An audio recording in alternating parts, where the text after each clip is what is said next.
This is Sibiu, Romania, one of the most charming towns you will find anywhere. A former European capital of culture, this city was also named the 8th most idyllic place to live in Europe by Forbes. More recently, this is the Romanian destination of the year for 2024.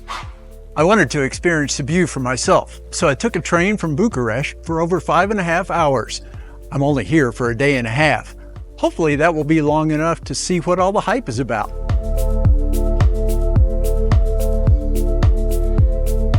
Although long, it was a pleasant train trip from Bucharest.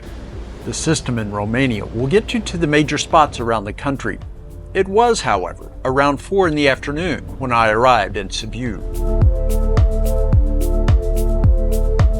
Just a short walk from my hotel was the Goldsmith Square. It is a relatively small space in what is the lower portion of the town. Despite its size, there is plenty to like about the plaza, with businesses and homes lining the perimeter. I was immediately attracted to Nod Coffee, which was in one of the corners.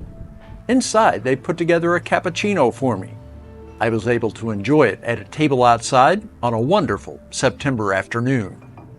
As soon as I got off the train, I stopped by the hotel and dropped my stuff and went out to explore the town. This was one of the first places I came upon. If this is any indication of what the town has in store, I'm going to like this place. Settled in and fueled by a coffee, I was ready to make the most of what was left of the day. Straight out of the Goldsmith Square, there are steps into the upper part of the old town. Waiting at the top is Piazza Mică, or Small Square. It actually seemed fairly sizable to me. It certainly contained a great deal of beauty and charm. This spot was formerly a craftsman's market. The areas under cover with arches that faced the center of the square were once where merchandise was displayed. Today, there are several restaurants around the edges. The buildings here all have historic significance and were erected from the 14th to the 16th centuries. There is a street that runs down into the lower town directly from the square.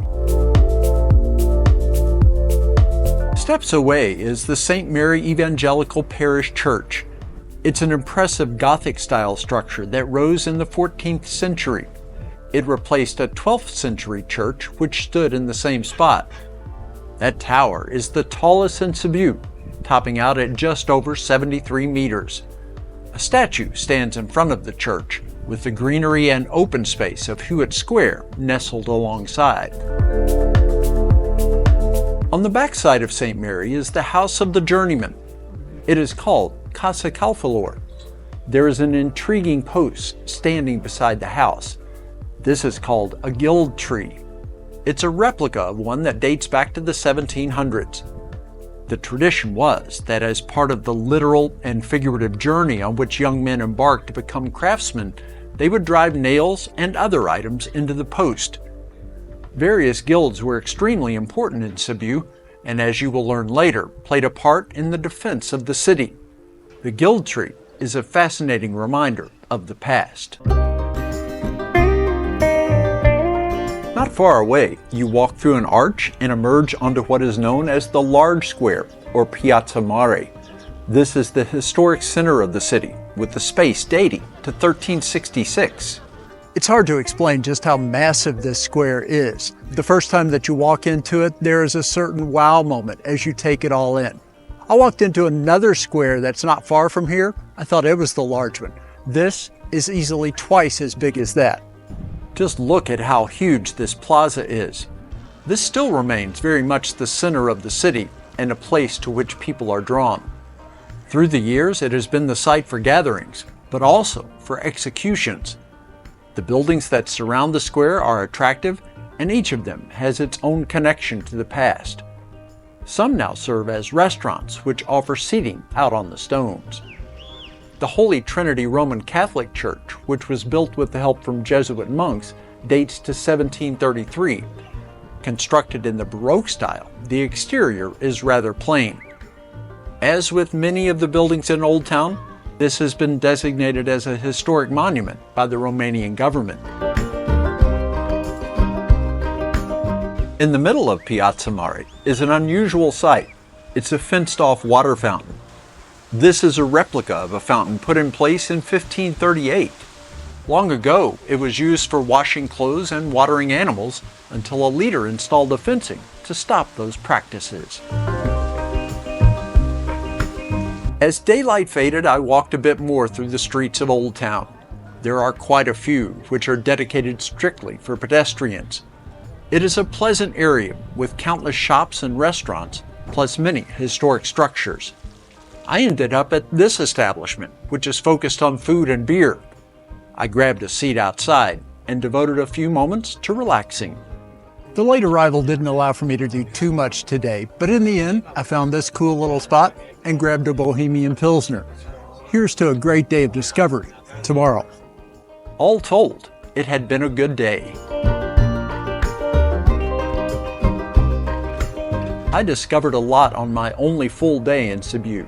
That's a testament to how close all of the best attractions are in the city. Early morning always has me searching for green space.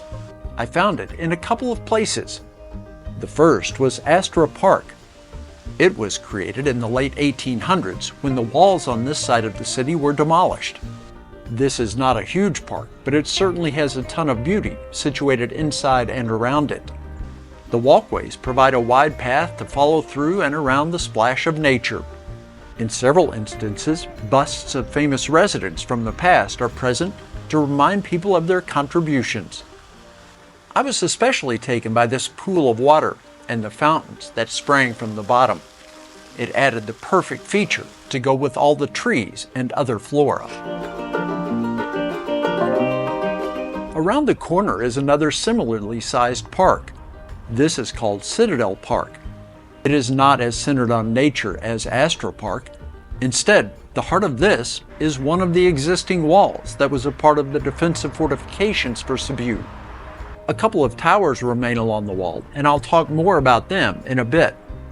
This is the oldest park in the city, as it was created in 1791.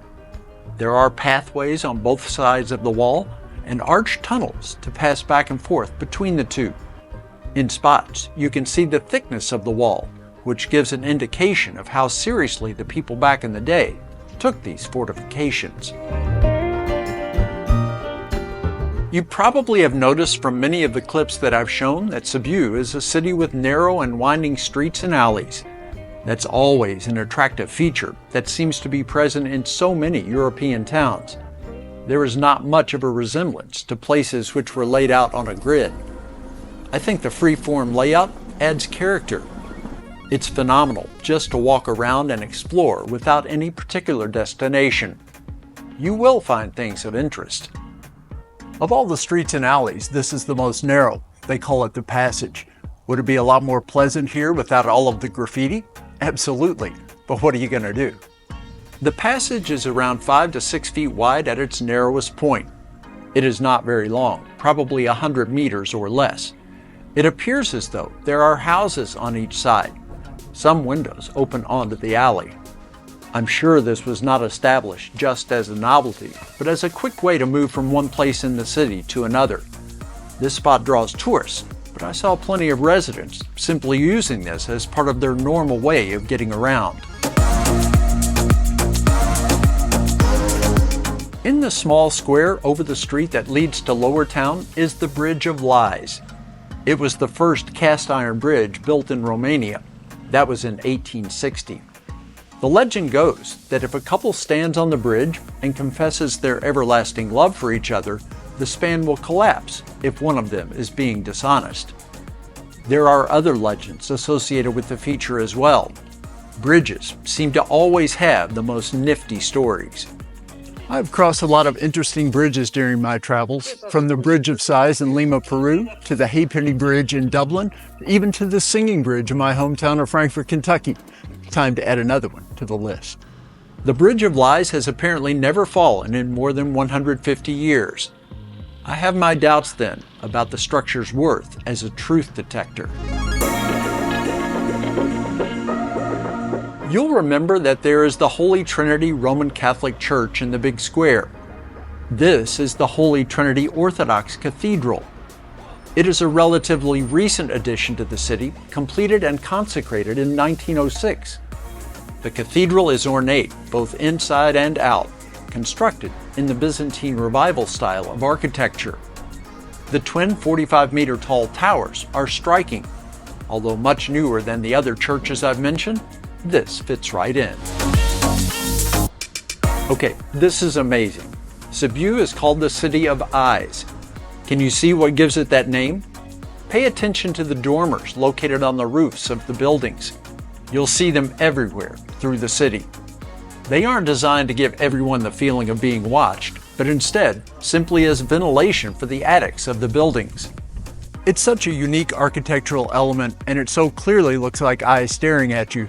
I just have to wonder if when they were first creating them, they knew exactly what they were doing, or if when they finished, they looked up and went, The first examples of the eyes are from the 15th century, but the majority are from much later. They were built for functionality, but they have now become a big part of the city's identity.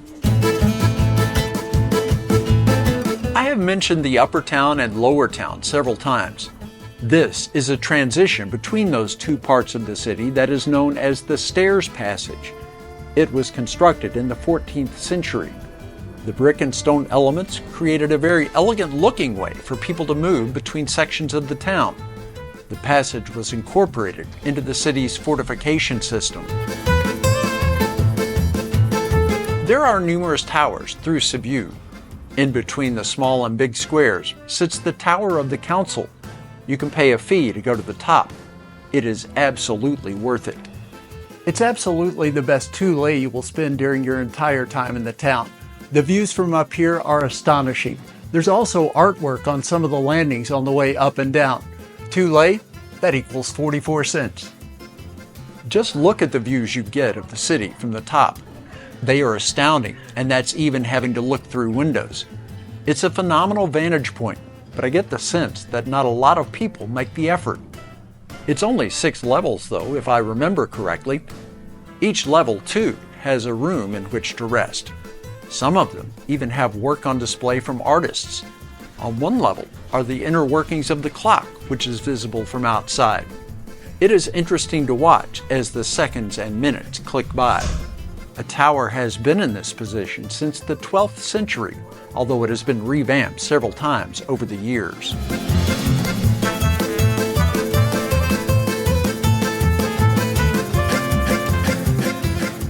You didn't think I'd skip a cappuccino today, did you? For this coffee, I dropped into the Café des Artistes. It is located in the Lower Town. This place has a magnificent aesthetic and turns out some quality coffee drinks. Just in general, I have had very little trouble finding attractive and stylish cafes wherever I have traveled. I always try to stop into one, at least once each day. After my drink, I went back to Citadel Park.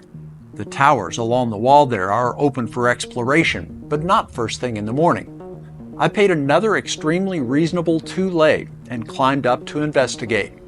You go up Carpenter's Tower and down the Potter's Tower. This is where the importance of the various guilds were seen centuries ago, as those towers were defended by the craftsmen associated with the corresponding trades. Inside the wall, there exists a wooden platform that would have been used by those repelling any invaders or attackers. Through the years, there was an evolution of fortifications and the protection of the city, and this is what they ended up with in the 1600s. It is so awesome to be able to walk up here behind the wall and think about the defenders so long ago. There were actually 4 levels of fortifications protecting the city. Archers could fire through holes in the wall here. There were these rotating blocks of wood which gave the ability to let loose arrows, then close up again immediately. This place was one of my favorites in the town. Upon exiting that fortification, I dropped into an ice cream shop. This is Gelateria Nessa. It is a fashionable shop with a dozen or more flavors. The flavor I got is papanashi. It is fashioned after a local dessert. Look at that. It's yogurt and wild blueberry. Absolutely incredible. Following a busy morning and early afternoon, it was refreshing to grab a scoop and just sit for a few moments. There were a couple of museums in Sibiu that I would have been interested in wandering through for a while. Among them was the History Museum and a Natural History Museum. Unfortunately, neither was open until Wednesday morning. That is the downside about visiting some towns on Monday and Tuesday. Some attractions are dark those days. It was a little later that I found an eatery for some traditional Romanian food. This is called Restaurant La Dobrin. I grabbed a table in the open air, but also protected from rain that was beginning to fall. This is probably the most traditional Romanian dish. It's called sarmale, and it is cabbage rolls stuffed with pork, then stewed for a very long time. This is served with sausage and polenta, and it is fantastic. I had been anxious to try this dish, and it did not disappoint. That's one of the most fun things about travel, finding and trying food that is a part of the culture of a place. It was a short stay in Sibiu, but I was happy with what I was able to discover. It's a place full of history, but also one that has everything that modern travelers need. This is a popular city, as it sits right in the heart of the Transylvania region. I have been thrilled to discover Sibiu. To say that this city is attractive is an extreme understatement. At every turn, I have found a spot more gorgeous than the one I just left. If you ever have the chance, drop in for a couple of days. You don't really need more than that. In a short period of time, I've become a big fan of Romania. I have videos from Bucharest and Brașov coming up on Old, Alone, and Far From Home.